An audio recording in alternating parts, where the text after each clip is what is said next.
If you've ever watched this channel before, then you'll know I love space planes. SSTOs, space shuttles, things that weren't ever meant to be space planes. I also really like building mini-scale stuff as well, and looking into the crazy past of space missions that never were. One of my favourite historical concepts was a European space shuttle.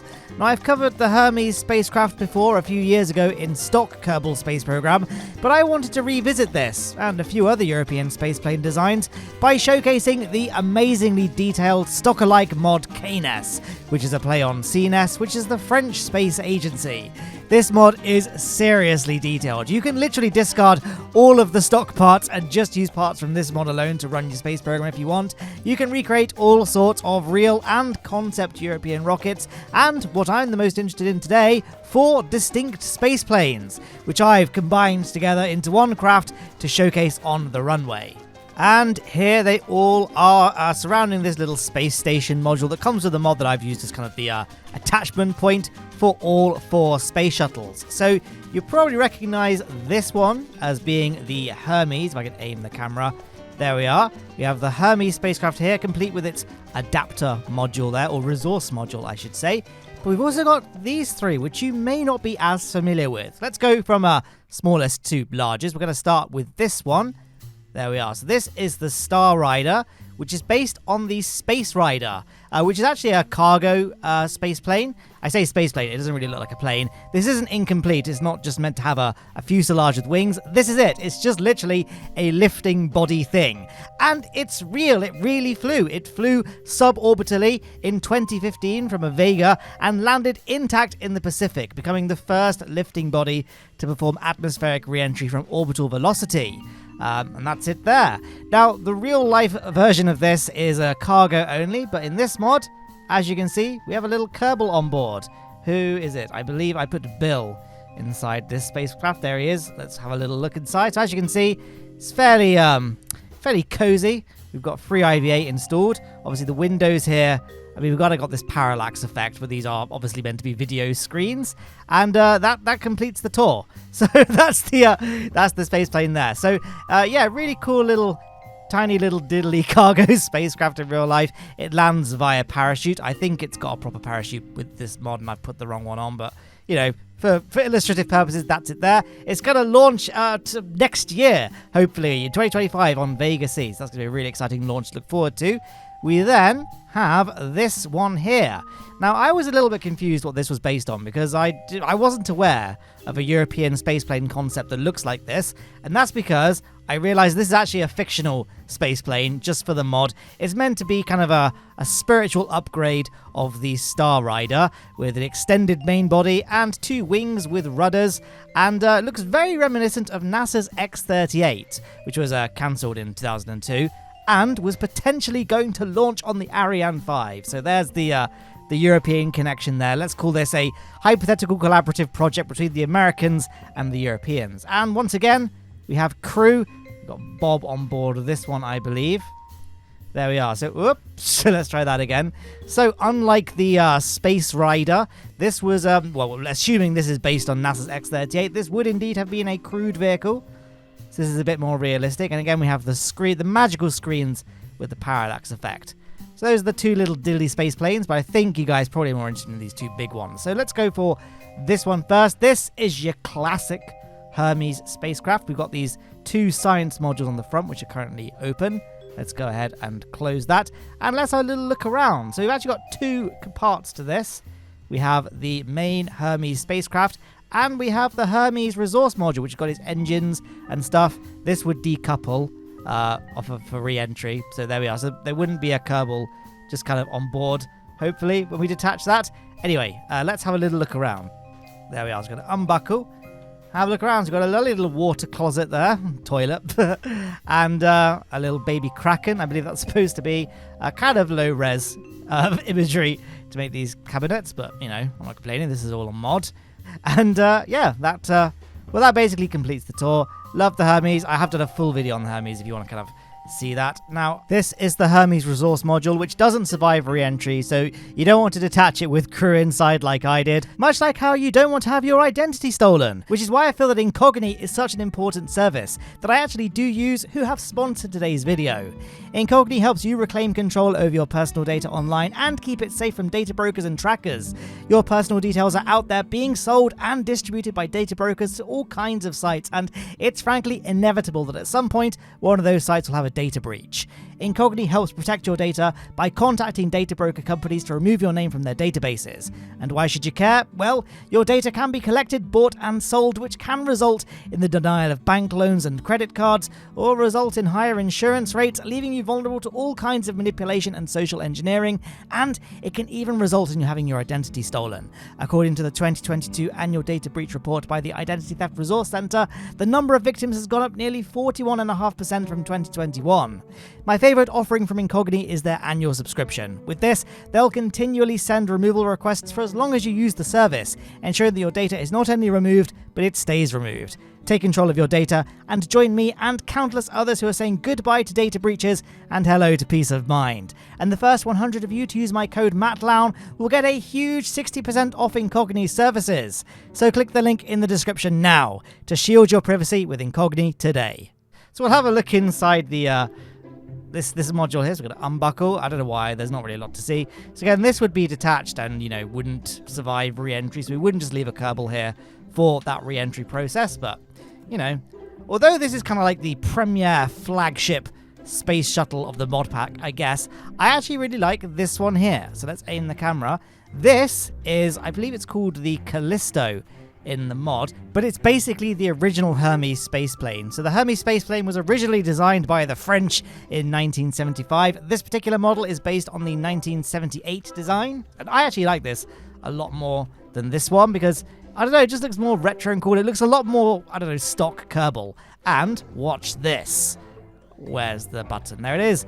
It's got a functioning cargo bay door with a solar panel, and this is all like modular. So basically, the mod comes with loads of different things that can go specifically inside the cargo bay of this space shuttle here. I'll go over that in a second, but first, I think we've got to do the tour, haven't we? So it's only Val Kerman we've not seen yet.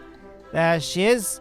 So we are currently in the crew module by the looks of things. So let's go ahead and, oh, the hatch is blocked. Well, the mod never advertised having free IVA compatibility, so let's just have a quick look with the IVA view. There it is.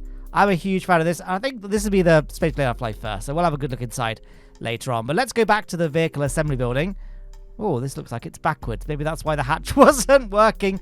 Oh, I think I know what's happened. I put the module in the wrong way round, so that's on me. So here we are back in the vehicle assembly building. So the original Hermes, it's kind of just this one big monolithic block piece. You can have the rudders separately, but that's kind of it. The rest of it's just one piece. But the Callisto, which is obviously the 1978 Hermes, it's actually a bit more modular. Like, it's got very specific parts made for it, but it's still modular nonetheless. You can get creative with it. That's the main fuselage piece. And like I say, we can have lots of different things inside the cargo bay. So if I get rid of like things like the solar panel, we've got a radiator as well, and then we can pull this out. That's the crew module there. So I can put it in the right way around, so hopefully that hatch then works. But if we want to kind of have other things, then we can. So we have this. We have a structural dock like that with space then in the back for cargo.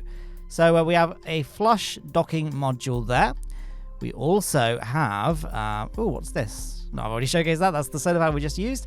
If I get rid of the Callisto text here, I believe there's a little science lab that perfectly fits. There it is there.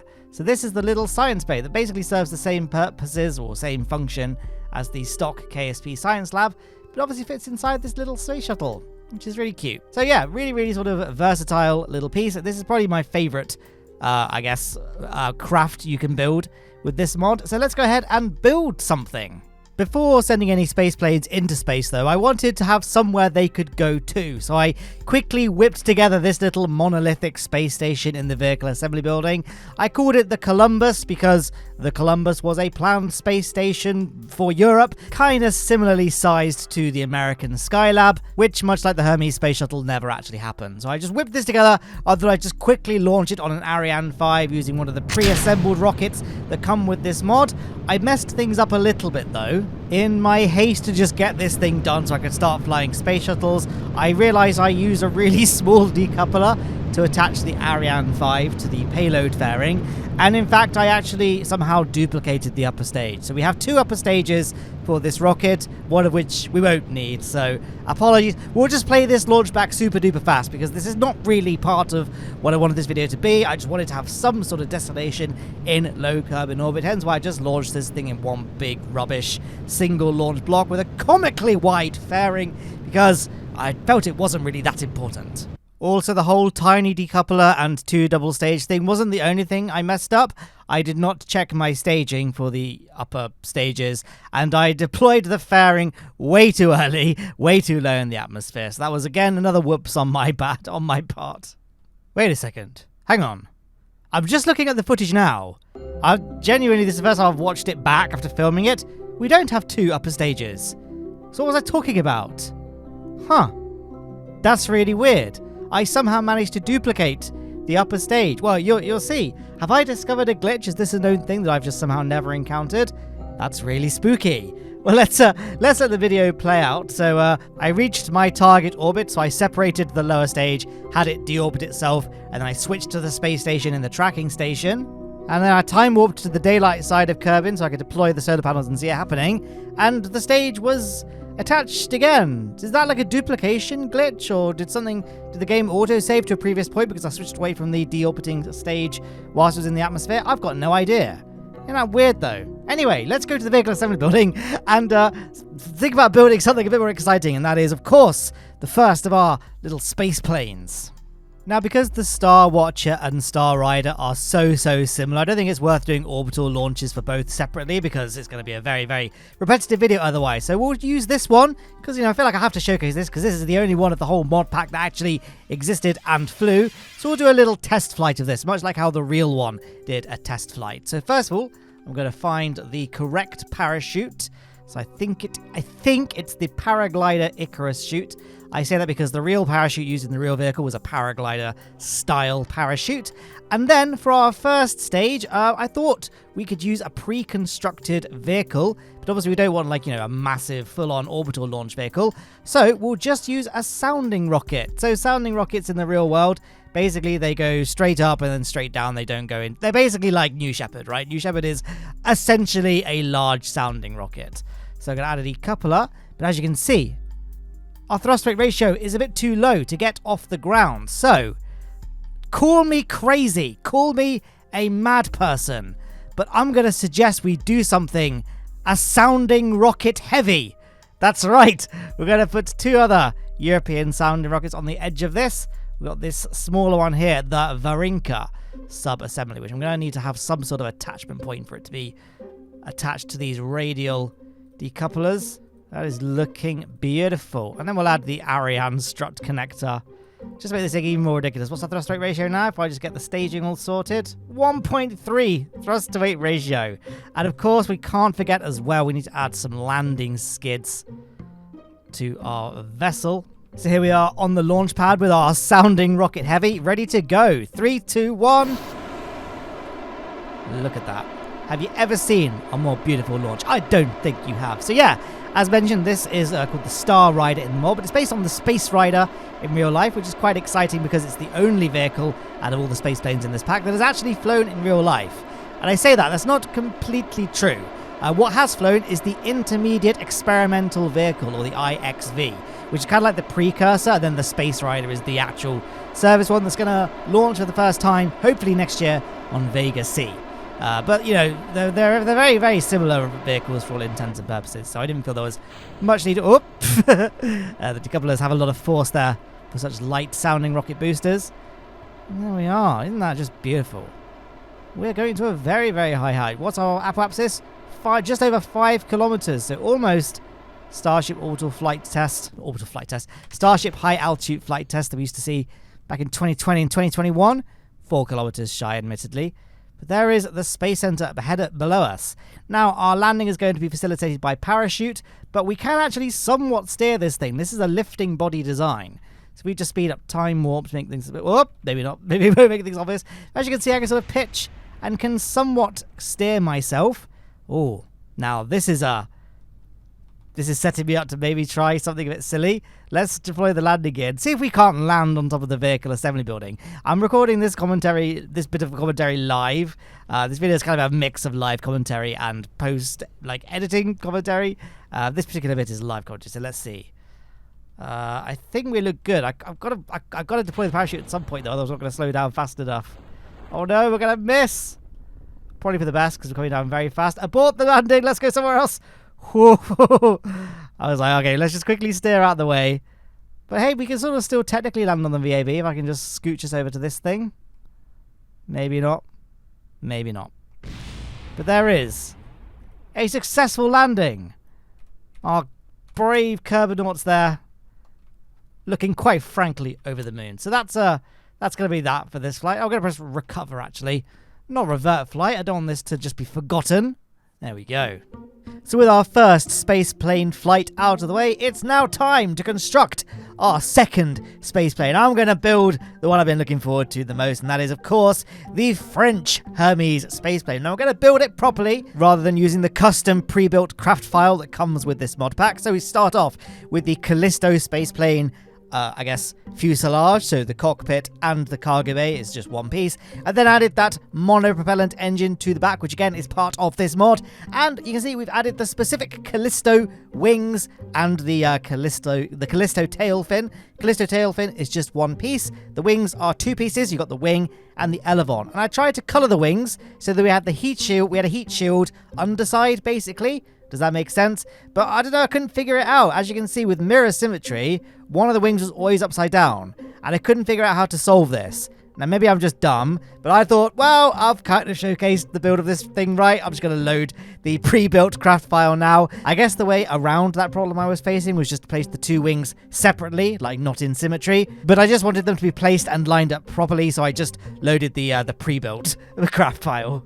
Now, as for the launch vehicle, obviously the Hermes was designed to launch on ARIANE V, but of course, this is the 1978 Hermes, and, you know, the ARIANE V didn't exist in 1978. And so I just decided to launch it on this rocket that comes with the mod pack. The L4S Hermes, which you can build. It's all separate parts. It's not just one giant piece. But I think it looks nicer than what I would have probably been able to build. And this is the rocket that's used in the mod pack's images of this specific craft being launched, or at least one of the launch configurations.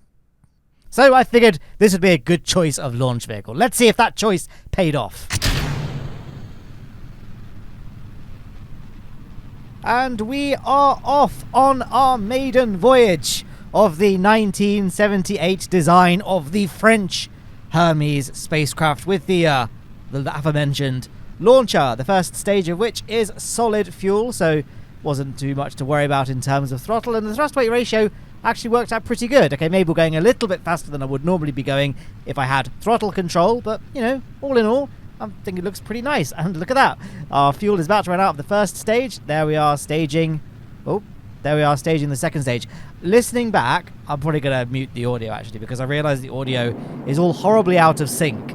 So, apologies for that. Let's just, I'm just going to have to mute the audio. This is not working. There we are, muted. Yeah, when the audio got louder, like the background audio, that was clearly the Separatrons firing to that lower stage. I'm not really sure how the audio got desynced. I've had a few issues with Shadow Play recently. Like, I went through this phase where it was recording footage and it was all really washed out, which I attributed, what I finally figured out was that Windows had re-enabled HDR. Even though I disabled it, it had re-enabled it. And for some reason, NVIDIA Shadow Play and Windows HDR, they don't really get along too well. So, that was an issue I had. Now you can see I'm staging, and I forgot to actually look at the statistics of that decoupler, and it had loads of solid fuel, and it had solid rocket motors. So now we're in a very, very eccentric orbit. Not ideal for reaching the space station, but it was kind of a blessing in disguise, because I actually forgot to check the location of the space station before I launched. I was like, yes, here is the space plane. I'm so excited. Let's launch. Here we go.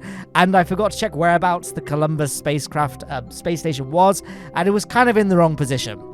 So having a high orbit like this does give us a little bit more room to kind of maneuver and force an encounter with the space station. And, this is like, a proper flight test of the vehicle, right? We're going to fly up to a high altitude elliptical orbit, then we can lower ourselves down to a lower orbit. It's a bit like Polaris Dawn. You know, they went into a really high orbit, then lowered it for the spacewalk, and you know, it's this.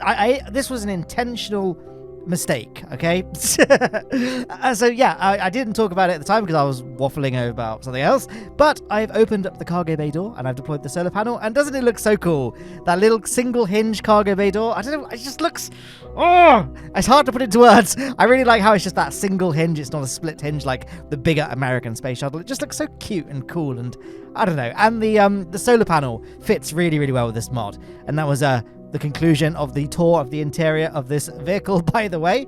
Hope you enjoyed that. Now it's time to plot a maneuver to get ourselves to the space station. So you can see I just played around with the skip orbit button. Now I'm just playing around with the normal, anti-normal, radial, prograde and retrograde markers on the maneuver node maker to get ourselves nice and close. I think you ended up getting a hypothetical encounter of 2 kilometer separation, which is pretty good. The maneuver node maker is not that accurate. It's not going to actually be that when we do the burn, especially for a 100 meters per second burn, which is what this essentially is. It won't, you know, there's going to be some inaccuracy. So as long as they're kind of reasonably in the ballpark, I'm fine, and we'll just do the lazy method of gradually getting close to the space station once we reach that closest approach point. So here we are, time warping to that point. Here we go, approaching the space station. So we're going to point ourselves retrograde on the nav board, making sure our velocity is set to target, and then that means that when we're burning retrograde, we're burning retrograde relative to our target's velocities. We are essentially matching orbits with the space station. Now we've done that, we're just going to point ourselves towards the target and burn, and hey presto, look at that, we are now in the vicinity of the space station. Now guys, what follows is something I'm not proud of. I feel like I'm a pretty calm, collected person, but this was just a very, very infuriating set of circumstances I had to go through. See, here I'm docking. We're on the dark side of Kerbal, okay? And luckily the cargo bay has got these nice bright floodlights. We can easily see our space station. But when it came to doing the docking, I was trying to line up the space station's docking port with our space shuttle's docking port, and it was just so hard to see. Okay, this is on me. I didn't do a very good first attempt at docking, but then I tried to readjust the alignment of the space shuttle and then reattempt. It was so difficult. I had to basically use the cursor, hold it over the space shuttle's fuselage so I could actually see where the space shuttle was, and then kind of also move the cursor over the docking port of the space station to see where that was. It's quite easy to see now, but when it came to actually getting really, really close, it became almost impossible. Like, look at these. I mean, look, watching it back now, editing, I can see, but it's a lot easier to do when you're not having to figure out how to pilot these things, and they kept drifting apart, and I got a bit of nerd rage. I sort of slammed the desk, and I clipped the keyboard, and I opened Windows Help Center, and then the game crashed. But I took this opportunity to do something. Do what, you might ask? Something I should have done a long time ago. I will install Planet Shine. Yes, that's right, I'm finally ending my woes when it comes to not being able to see things on the dark side of planets and moons. I have reinstalled Planet Shine, and oh my goodness, isn't this just the absolute dream? Okay, it's a little bit bright and oversaturated, but I was so frustrated, I was like, I'm just going to whack it up to the highest setting, and then we will reattempt docking. And then, things, ironically, got a little bit worse. You see, I'm using the docking port that comes with the KNES mod because of, like, you know, want to be authentic and all that. But look, I'm like, literally, they're touching, and they weren't docking together for some reason, and I couldn't figure out why. So I switched over to the vehicle assembly building and just placed a docking port and had a look at the part description. It doesn't say anything about it has to be docked to a different kind of docking port, or it has to be set to an active or passive state for it to work properly. I couldn't figure out, so I'm like, well, there's nothing here that explains why it's not talking, like my docking ports aren't talking to each other. Now, luckily, I did prepare for such an eventuality, so I put a stock junior docking port on my space station as well, just in case there were issues with the modded docking port. Though I'll add this just in case, just as a kind of precaution. And thank goodness I did, because I was able to dock to this docking port. Here we are. There we are. The vessels are docked. So, I don't know. Did I misread the part description? Am I stupid? I don't know. But I feel like that was quite poor communication on the part of the mod. I mean, that's a very, very small, minor complaint about this mod in the grand scheme of things, which, you know, I love it. I love small little space planes and like MIDI scale things, and this is so cool. But I feel like it could have been communicated a bit better that this is how the docking ports work. So, minor gripe. It doesn't really matter at the end of the day because the mod has ended development, but, you know, I'm just saying, if you download this mod from the link in the description, if I remember to put one there, then just bear that in mind. Now, we've time warped to the daylight side of the planet. As you can see, the brightness settings are a bit too bright at this point, so I've reset them back to normal values, and I'll figure out the optimal settings for vacuum brightness, perhaps on the next flight that we do. But now, of course, it's time to once again go on free IVA to do another tour. But of course, it's not just a tour of a single cockpit and a crew passenger bay. We're now docked to a space station. But traversing from the shuttle to the space station turned out to be quite difficult. Like, I couldn't quite get the correct distance to get to the open hatch prompt to stay long enough for me to press the F button and open the hatch and get on board the space station. So I had to do things the old-fashioned way and transfer a Kerbal onto the space station manually. So there we are. We have now transferred Jebel Kerman. Is it Jeb Kerman? I didn't even look properly. One of the Kerbals, is now on board the space station. We can also open up the hatch that takes us to the space shuttle to make it easier to get back on board. And so that concludes the space station tour, because I didn't realize at the time until it came to editing this video that Shadowplay stopped recording because I ran out of disk space. I played a lot of Planet Crafter, and so I want to make a Planet Crafter video, but I've now recorded like 50 hours of footage of that game, and so that's taken up, that's eaten away at my hard drive space. I didn't realize, so I'm really sorry, but this isn't a joke. I recorded a full-on tour, and it didn't save. So I'll have to do the tour for the next flight in this video. So yes, back to our scheduled programming, I think, or something. Here we are now, undocking Jebel Kerman and, of course, Bill Kerman in their space shuttle from the space station, ready to perform their deorbit burn to get back to the Kerbal Space Center. So here we are now on the map screen, performing our retrograde burn relative to orbit this time. And I'm just waiting for our perigee to kind of be somewhat above the landmass directly east of the Kerbal Space Center's peninsula. And now we can perform our re-entry burn. I'm just going to time warp down. There we are, 60 kilometers, 55 kilometers, 50 kilometers. We're now starting to approach the danger zone when it comes to re-entry hitting. And there we are. You can see the flames of the re-entry plasma as we descend down. Now here I am, sort of frantically looking around with the mouse, trying to find the Kerbal Space Center. But I was not able to do so. I couldn't find out where I needed to go. I mean, from the nav ball, you can see I've got the Kerbal Space Center activated for navigation. But for the life of me, I couldn't find it. This was a disaster, guys. Honestly, it was really, really scary. And then, if things couldn't get any worse, as you can probably hear, there is a thunderstorm going on. That's right. Black Rock's volumetric clouds does add real weather like this. Like, oh my gosh, doesn't this look so good? But not good for Jebel and Bill. Like, oh, there was a lightning strike, my goodness. Oh, and we're coming down to the surface of the ocean. What are we going to do? I don't know, guys. I guess with no abort options, that's it. Jebel and Bill Kerman's fate are sealed. We're going to have to... What is this? That's right. I fooled you. I tricked you. Because the original design of the CNES 1978 version, at least, had a parachute in the nose for abort landings over the ocean. So there you are. Although the Callisto fuselage piece in the KNS mod doesn't come with a parachute, it does have an attachment node within its nose cone for you to attach a parachute to try out such a thing. And that's what I wanted to showcase in this video. That's right. I tricked you all. I played you like a fiddle. So, yeah. I mean, now I think about it, Jebel Kerman and Bill are now going to have to sit in this proverbial tin can floating around in the ocean in the middle of a lightning storm. So I guess I really didn't think about their feelings, did I? But hey, look at all the snacks they have on board.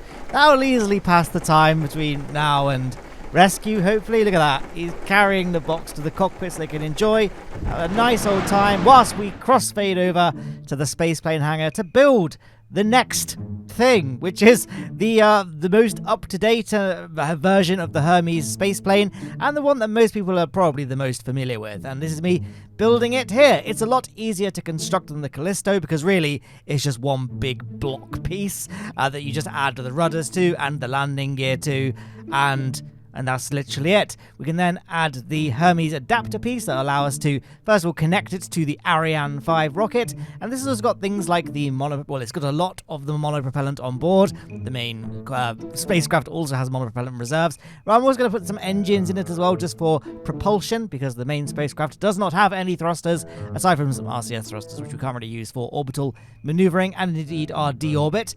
There it is, all constructed there. Now, when it comes to the launcher, there really is only one option, and that is the mighty ARIANE V, which comes as a sub-assembly in this mod, so I'd have to build it myself, but it is completely constructed out of parts from the KNES mod pack. ARIANE V was actually originally intended to launch the Hermes spacecraft, which is why it was human rated in the first place, and a lot of the design choices that went into, the design of ARIANE V were informed by the fact that it was going to have to carry the Hermes spacecraft, so kind of ironic that it never actually did the thing that it was primarily designed to do, eh? Until now.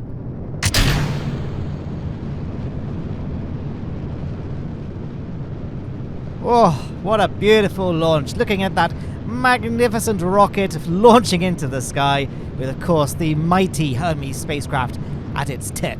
I really love the KNES ARIANE V parts, because technically there was an update for Kerbal Space Program 1 that allowed you to reskin some of the 2.5 meter parts to look more like the ARIANE V's booster, and there was a similar alternate skin for, what's the name of the part? Is it the Kickback solid rocket booster that allowed you to make it look a bit more like the ARIANE V solid rocket boosters?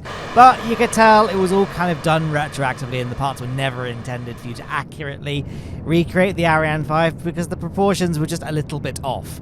This, on the other hand, is a much, much more accurate because it was designed to be the ARIANE V. So we've got the Vulcane engine powering us there, our rate of ascension, or I guess our rate of acceleration, massively dropping now that we've ditched those SRBs, but we've got plenty of fuel to get to low Kerbin orbit. We've got more than enough fuel, in fact, so I probably could have played around with fuel levels in the rocket, but who has time for that? And this is a bit rubbish, isn't there? We've got that heating effect on the spacecraft, which I never really like getting during ascent because it just looks a bit dumb and unrealistic. So I always try and, tweak my flight path, or flight plan, I should say, so that I don't go too fast, too low in the atmosphere and see those flames. But I guess this was just not one of those launches. Oh well, whilst I was talking about all of that, it's all gone.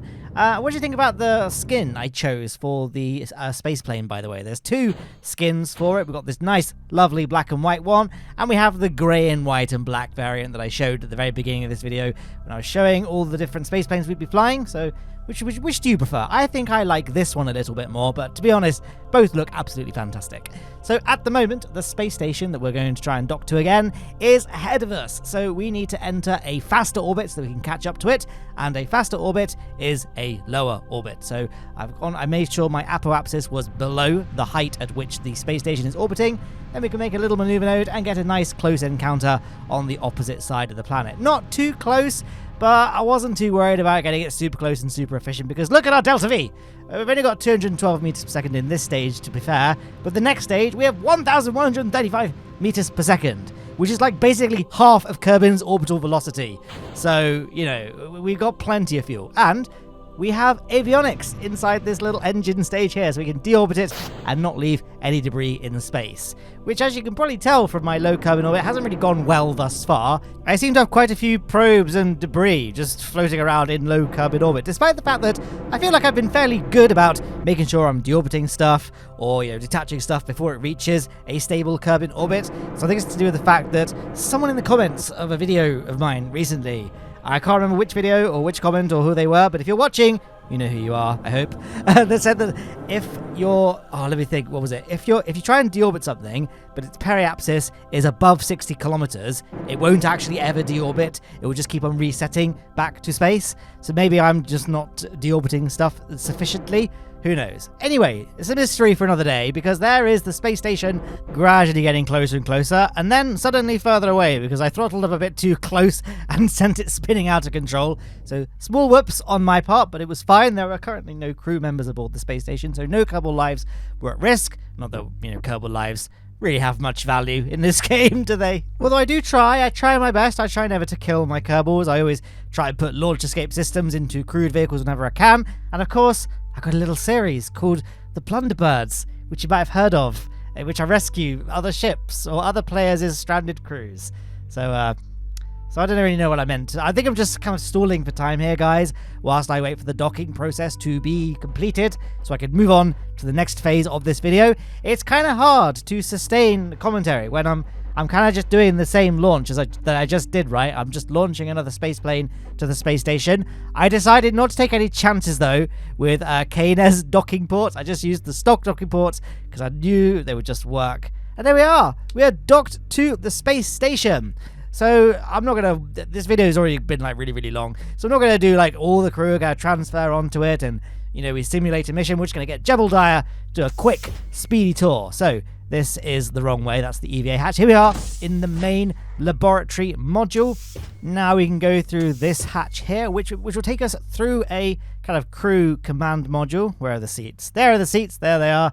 And then we're going to open up this hatch. Now we're in that little kind of core module that's got the arms around it. So we've got this arm. That's an EVA hatch. But if we go to this arm here, well, that's another EVA hatch. But the other arms are different. Well, this one's an EVA hatch. But the other two have things aboard. So one of them is a laboratory module, one of them is a crew module. Crucially, though, we have musical instruments. We have a little keyboard. See, we are playing that beautifully there. Jebediah come and wasted there as an astronaut. And we have this guitar. So we can pretend to be Chris Hadfield floating around on the space station here. And there we are. We'll just throw that over there. And that's pretty much this module here. And then we've also got the science lab. There we are. So this actually fits inside the crew module of the French, I'll call it the mod part name, so the Callisto space plane. That fits in there really beautifully, so you can kind of go up and do science lab missions and come back down to Kerbin and, have a fun old time. But that concludes the space station. Like I said, the space station wasn't really meant to be the focus of this video, so it really wasn't anything special in terms of its design. It just had a few parts from the KNS mod that I thought were nice, including those beautiful solar panels. You can probably tell they're not stock solar panels, but they're not from any other mod. They are from the KNS mod. So yeah, loads and loads and loads of parts. You might remember the picture I showed at the beginning of all the parts that come with this mod. Too many really to cover comprehensively in one video, which is why I decided to cover the space planes, because come on, the space planes are just the best thing about this mod, in my opinion. You might disagree, and if you disagree, I'm afraid your opinion is wrong. That's all I have to say about that. Now, hopefully the weather above the Kerbal Space Center is slightly better than it was for our previous re-entry. We can actually see where we're heading as we make our descent. But looking at the map screen there, and kind of looking at the general clouds below us right now, looking pretty good. Now, as you can see, we've had to detach the rear, resource module, which means we no longer have any engines. We have monopropellant, luckily, so I guess we can use our RCS thrusters, but that won't really do anything. So we'll have to see if we can try and glide back to the runway without the use of any engines, because we don't have any engines. So we have no choice in the matter. So I don't even know why I'm posing it as a challenge I somehow have to do. We have to do it, guys, because like I said, I've already set the bar now, where I try and value my Kerbals' lives. So we've got to make sure they get back to the runway nice and safely. So there it is. It was super easy. There was no trouble at all. It was fine. Although, this thing, it does kind of drop quite quickly. Like, it's got a pretty bad glide ratio if you're not careful. And it's really easy to roll it. Like, you can see as I'm coming in, it does roll quite aggressively when you just tap the Q and E buttons on the keyboard. So it does take a little bit of finesse to fly. But as you can see, dropping down to real-time speed there a second ago, we've touched down safely. Which, you know what, guys? I think is a good place to end the video. I know there is that one other space plane that I haven't covered yet, but it's very, very similar to the Space Rider craft that I've already showcased. It's small and a bit rubbish, and this one is I feel like this big Hermes spacecraft is a much better note to end the video on, as well as, of course, a big thank you to all of my Patreon supporters and my YouTube channel members who make all of this content possible, as well as our brilliant sponsor, Incogni, who've supported my channel so much this year. So thank you so much to them for sponsoring this video as well. And thank you, of course, to you for watching this video. I do hope you enjoyed it. And I guess big thanks to the creator of the KNS mod. Should have said that as well. Yeah, thank you so much for watching this video. And I hope you enjoyed it. And I'll see you in the next one.